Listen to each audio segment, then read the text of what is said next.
Tungo tayo dyan sa bahagi ng West Philippine Sea. Alamin natin kung ano nga ba ang mga kaganapan, lalo't may malaking aktibidad. Civilian mission ang idaraos dyan at may mga local at foreign artists na magtatanghal dyan sa may bahaging yan ng West Philippine Sea. At direktamente live si Bombo Grant Hilario.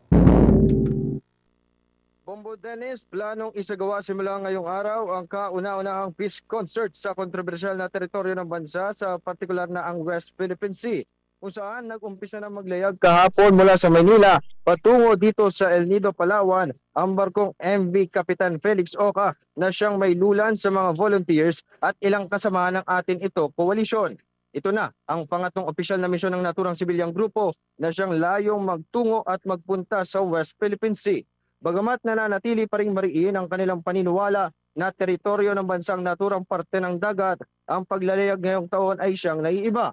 Kumpara kasi sa mga nakaraan, Bombo Dennis, planong isagawa sa pagkakataong ito na magkaroon ng musical event o konsyerto sa bahagi mismo yan ng lokasyon ng pinag-aagawang teritoryo.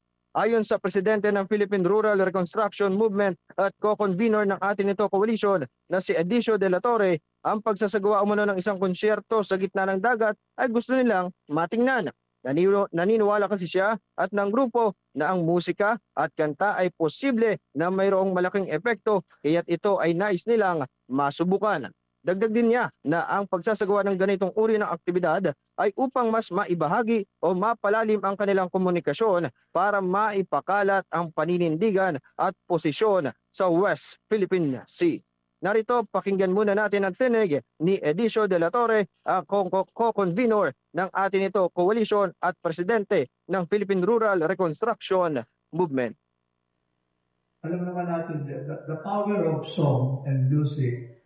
We always say that, what does it mean really? So we want to test it also. In addition to speaking, forums, pamphlets, what can we come up with that will communicate our realization that the Philippines is a maritime and archipelagic nation.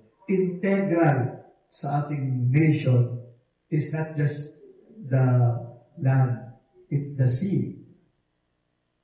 Samantala, sa gaganaping konsyerto ng atin ito coalition, magtatanghal dito ang ilang kilalang Filipino artist gaya na lamang nina Ebe Dancel at Noel Cabangon. Ngunit hindi lamang yon sapagkat Bombo Dennis, kasama din nilang magtatanghal sa naturang konsyerto pati ang ilang international artist na makikibahagi rin.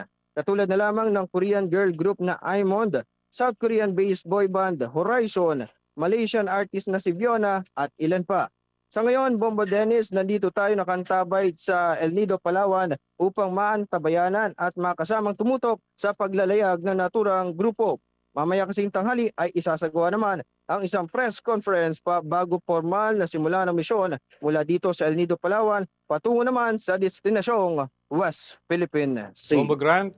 Yes, Bombo Dennis. Oo, kumusta naman ang lagay ng dagat at yung panahon dyan? Kasi for any development sa ating lagay ng panahon, may epekto ito dyan sa konsyerto dahil sa karagatan gaganapin o kaya naman ay sa baybaying dagat.